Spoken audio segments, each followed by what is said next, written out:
One of the most common criticisms you'll hear about any historical epic is the lack of accuracy to real life. This is true even of movies depicting entirely fictional events, like Gladiator, but the scrutiny becomes even more intense for movies based on actual figures from history. Braveheart, for example, is generally considered one of the genre's least authentic outings, despite being based on famed Scottish icon William Wallace. By contrast, historical movies that do their research and portray real events faithfully tend to be rewarded with critical praise. Das Boot is widely hailed as both the best and most accurate submarine war movie of all time, with realism a key factor in its overall quality.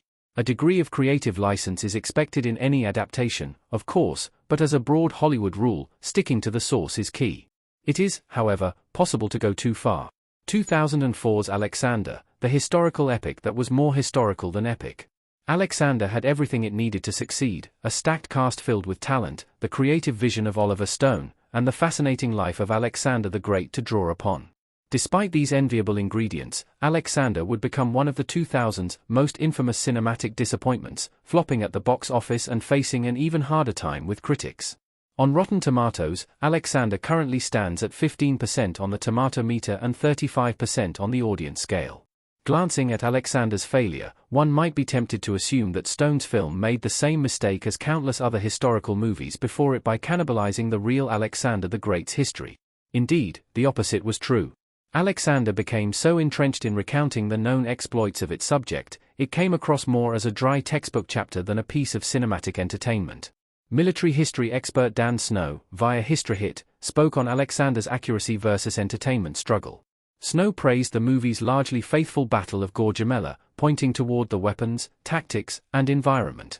In summing up, however, Snow argues, and Snow isn't alone in his assessment. Exactly the same sentiment could be found in reviews of Alexander at the time of release. Roger Ebert lamented, "The running narration by Ptolemy, Anthony Hopkins, is a roadmap through 3 decades of history, but there are so many names, places and dates that finally we want to ask, please, sir, will this be on the final?" David Edelstein, via Slate, complained, "The film is more or less historically accurate, aided and abetted by the Oxford scholar Robin Lane Fox. Fox's advice clearly wasn't dramaturgical." Alexander still has glaring historical inaccuracies. Despite being known for its historical fidelity, especially in its battle scenes, certain aspects of Alexander have attracted criticism. As Dan Snow points out, Alexander's casting left a lot to be desired in terms of truthfully depicting race on screen. Snow goes on to argue that Alexander's characters look Western European or are drawn from the imagination of the director. Certainly, it's hard to imagine the same cast lining up in a film involving Macedonians and Persians today. In many ways, authentic casting is a foundational pillar in delivering historical accuracy. Without it, Alexander's supposed realism will always come with a significant caveat. On the point of casting, it should be noted that Alexander's flaws extend beyond its unwavering dedication to reenacting the past. A talented actor Colin Farrell may be, but he was badly miscast as the lead here. The romance angles are never fully unpacked, the 3-hour runtime is entirely too long, and the script is lacking. Alas, the heart of Alexander's troubles emanates simply from forgetting to add the story in history.